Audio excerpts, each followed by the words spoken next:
Yo, what is up guys, and welcome back to Comicreview47. Today in my new What's the Difference series, I'll be covering Thanos vs. Darkseid. In this series, I review two very similar comic book characters and point out their key differences so that it is easier to tell. Let's get into the video. Our first major difference is their motivations. Thanos is a Marvel titan who is obsessed with death.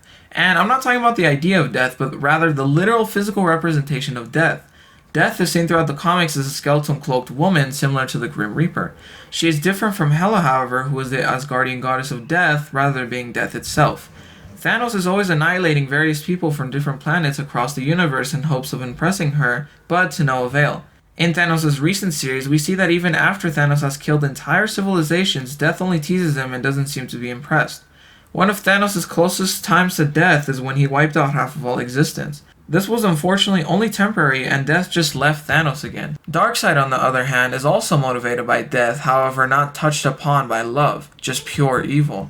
He was born on Apocalypse, an evil planet where it is seen as decaying, full of lava and grim. Darkseid, in order to fulfill his wish of death across the universe, seeks what is known as the anti-life equation, which can eliminate all life in existence. Through his entire comic book history, this is what he most desires.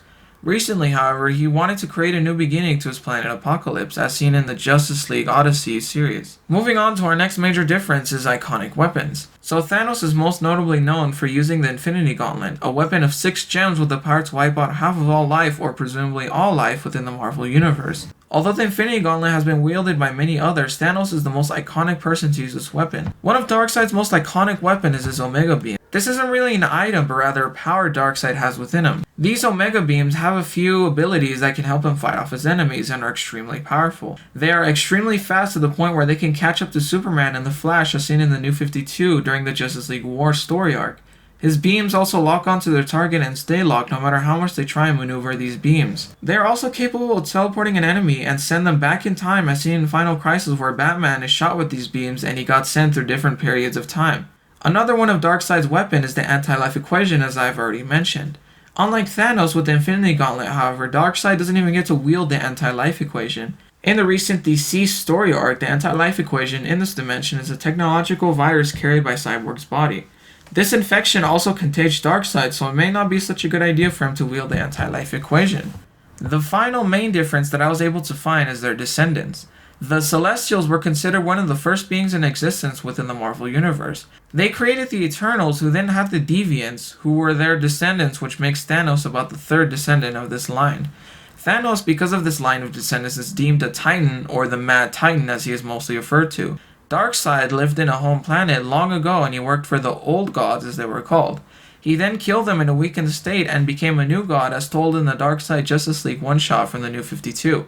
He had essentially become a god himself since he had absorbed the Old God's powers. So in this line of descendants, he is the second in line, which means he is a god, unlike Thanos, who is a Titan. Anyways guys, that's it for this video. It was a pretty short one for this time. Let me know what other characters you would like me to review. I have made this series to help you clear things up for those of you wondering the differences between certain characters that are very similar. I will try to do more in the future if you guys like this series. Personally, I am a bigger fan of Darkseid than Thanos, although Thanos is still pretty cool. Anyways guys, that's it for this video. Thanks for watching. Be sure to leave a like and comment your thoughts. Also, if you're new to the channel, be sure to subscribe for more amazing content. Thanks for watching guys, and I'll see you next time.